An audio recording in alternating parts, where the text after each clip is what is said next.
శ్రీ సాయి సచరిత్ర 19వ అధ్యాయం తరువాయి భాగ శ్రవణానికి మీ అందరికీ సప్రేమపూర్వక ఆహ్వానం. మధ్యాహ్న హారతి అయిపోయింది. ద్వారకామాయిలో జోగ్గారు బాబాగారికి నమస్కరించి ప్రేమగా బాబాగారి పిడికిల నిండా పటికి బెల్లాన్ని ఉంచారు.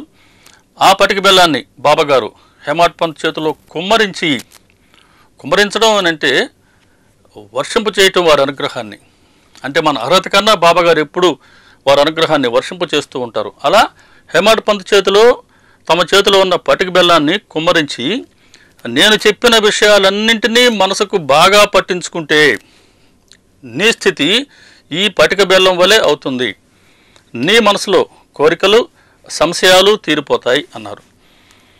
వెంటనే హేమాడ్ పంత్ గారు బాబాగారికి నమస్కారం చేసి, బాబా మీ ఆశీర్వచనమే కావాలి నాకు, నన్ను రక్షించండి అన్నారు. ఇది నిన్న మనం చర్చించుకున్న విషయం. ఇప్పుడు కేవలం వినడమే కాదు, వినిన తర్వాత మనం ఎటువంటి అభ్యాసం చేయాలో బాబాగారు వివరిస్తూ ఉన్నారు.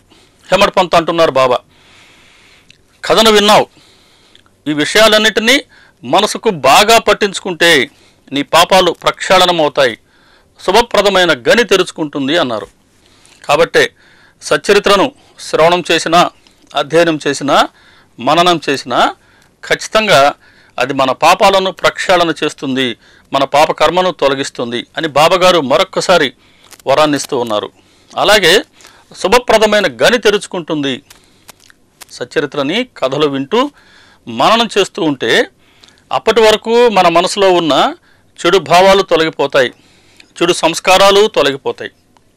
వీటి స్థానంలో సద్భావం, మంచి సంస్కారాలు ఉదయిస్తాయి. చూడండి, ఒక్క మంచి స్వభావం అంటే ఒక మంచి భావం, ఒక మంచి ఆలోచన వస్తే ఎంతటి ప్రయోజనం ఉంటుందో. ఒక మంచి ఆలోచన వస్తే ఒక మంచి పని చేస్తాం. ఒక మంచి పని చేస్తే అది ఒక మంచి అలవాటుగా మారుతుంది. ఒక మంచి అలవాటే ఒక సంస్కారంగా మారుతుంది. ఇటువంటి మంచి సంస్కారమే మనల్ని మన లక్ష్యం వైపుకి లేదా గురువు వైపుకి అడుగులు వేయిస్తుంది. కాబట్టి భగవంతుడి వైపుకి లేదా గురువు వైపుకి అడుగులు వేయించేది ఒక మంచి ఆలోచన.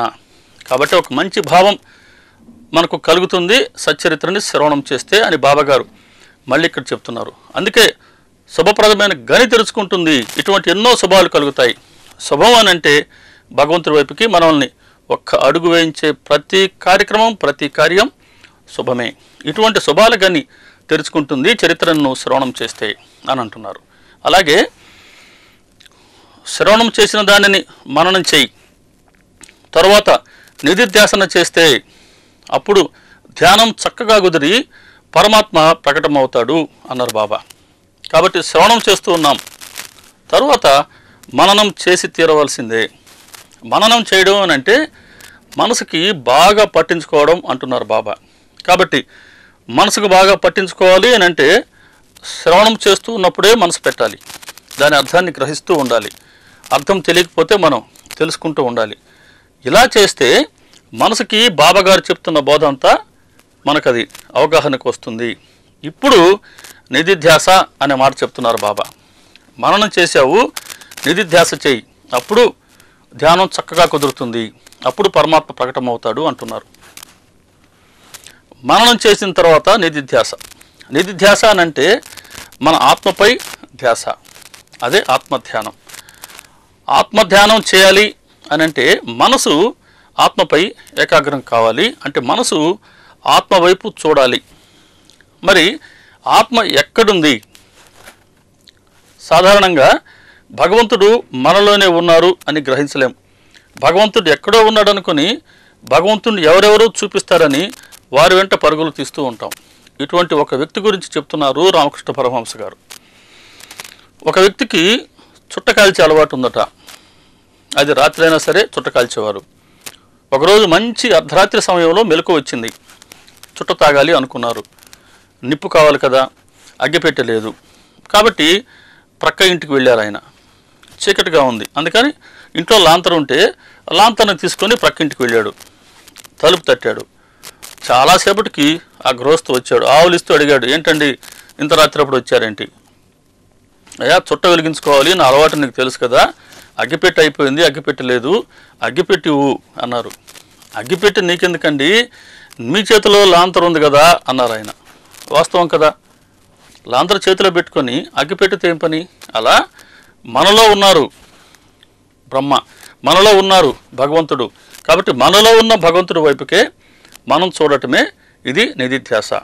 మరి ఈ నిధిధ్యాస కుదరాలి అని అంటే మనసు ఏకాగ్రం కావాలి, మనసుకి నిశ్చలత రావాలి. మనసుకి ఎందుకు నిశ్చలత రావడం లేదు అని అంటే మనసులో ఉండే రాగద్వేషాలు. ఈ రాగద్వేషాలకి కారణం మనలో ఎప్పుడు ఉండే అసంఖ్యాకమైన కోరికలు. ఈ కోరికలకి మూలం నేను అనే స్ఫురణ, నేను అనే అహంకారం. దీనికి మూలం అజ్ఞానం, నేను వేరు ప్రపంచం వేరు అన్న భావన. దానికి మూలం మాయ లేకపోతే భ్రమ. కాబట్టి ఈ భ్రమ ఉన్నంత వరకు ఎలా మనసు నిశ్చలతకు వస్తుంది, ఎలా మనసు ఏకాగ్రమవుతుంది, ఎలా నిధిధ్యాస సాధ్యమవుతుంది? కాబట్టి ముందు ఈ భ్రమను తొలగించుకోవాలి. దీనికి సచరిత చెప్తూ ఉంది ఒక చక్కటి ఉదాహరణ. సముద్రం ఉంది, ప్రశాంతంగా ఉంది, కానీ తుఫాన్ గాలి వీచింది అనుకుందాం. అప్పుడు అలలు ఉవ్వెత్తుగా లేస్తాయి. వీటితో పాటుగా అసంఖ్యాకమైన బుడగలు, అలలు, సుడిగుండాలు ఇవన్నీ లేస్తాయి. ఈ నురుగు బుడగలు తీరానికి కొట్టుకొస్తూ ఉంటాయి. అప్పుడు కానీ మనం సముద్రాన్ని చూస్తే అలలు, బుడగలు, నురుగు, సుడిగుండాల మయమే ఉంటుంది. అంటే ఇన్ని రకాలుగా కనపడుతూ ఉన్న ఆ సమయంలో వాస్తవం ఏంటి? సముద్రం అంటే నీరే, రెండోది లేదు అక్కడ. కానీ ఇన్ని రూపాలుగా కనపడుతూ ఉందే అది భ్రమ. ఈ భ్రమ కారణంగా ఇది అనేక రూపాలుగా మనకు కనపడుతూ ఉంది. ఎప్పటి వరకు? ఈ తుఫాన్ గాలి తగ్గేంత వరకు. తుఫాన్ గాలి కానీ శాంతించిందా తిరిగి మొత్తం నీరే. ఇది భ్రమ అంటే.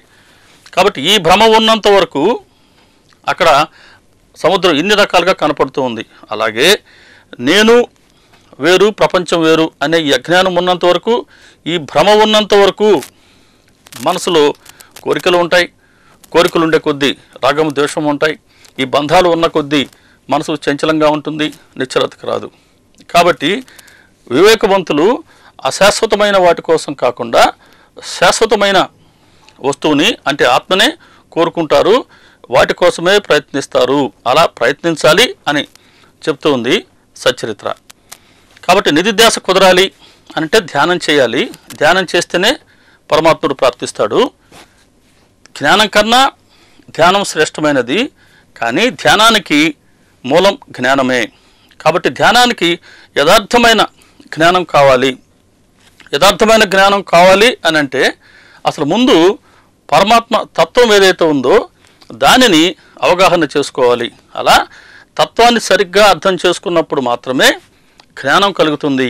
ఈ జ్ఞానం కలిగిన తర్వాతే ధ్యానం చక్కగా కుదురుతుంది. కాబట్టి ఏదన్నా సరే విషయాన్ని తెలుసుకోవాల్సిందే పరమాత్మ గురించి.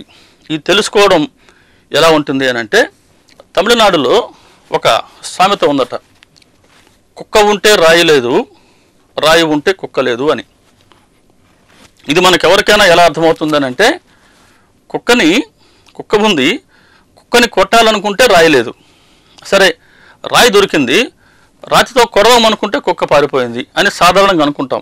రమణ మహర్షి గారి వద్ద ఒక పర్యాయం దీని గురించే చర్చ వచ్చింది. అప్పుడు దీనిలో ఉన్న సత్యాన్ని వారు తెలియచేశారు. దాన్ని ఎలా తెలియచేశారో చూద్దాం. ఒక ధనికుడు తన ఇంటి ముందు ఒక కుక్క విగ్రహాన్ని పెట్టించాడు. ఒక గొలుసుతో బంధించబడ్డ కుక్క తన ఇంటి ముందు ఉన్నట్టుగా భ్రమింపచేసే విగ్రహాన్ని పెట్టించాడు. ఆ శిల్పి చాలా నిపుణుడు, సజీవంగా తయారు చేశాడట ఆ కుక్కని. చూసేవారికి ఎవరికైనా సరే అది నిజమైన కుక్కే అనిపిస్తూ ఉంది. అటువంటి వాడు ఆ శిల్పి. క్రొత్తవారు ఎవరైనా వస్తే దాన్ని చూసి భయపడేవారట, దూరంగా వెళ్ళేవారట. అసలు కొంతమంది అయితే ఆ వీధిలోకి వచ్చేవారు కాదట. కానీ ఇరుగు పొరుగు వారికి మాత్రం తెలుసు ఇది కుక్క కాదు రాయి అని. సరే ఒకసారి ఒక కొత్త వ్యక్తి ఆ ఊరికి వచ్చాడు, ఈ దారిలో వెళ్తూ ఉన్నాడు. ఈ విగ్రహాన్ని చూశాడు, చాలా భయపడిపోయాడు, కేకలు వేస్తున్నాడట, అయ్యా రక్షించండి రక్షించండి అని. ఆ పొరుగు వ్యక్తి వచ్చాడు, అయ్యా ఏంటి ఎందుకు అరుస్తున్నావు అని అంటే, అయ్యా కుక్క నా మీద పడబోతుంది. అప్పుడు చెప్పాడంట అతను, అయ్యా అది కుక్క కాదులే, ఒట్టి రాయే, జాగ్రత్తగా చూడు అని.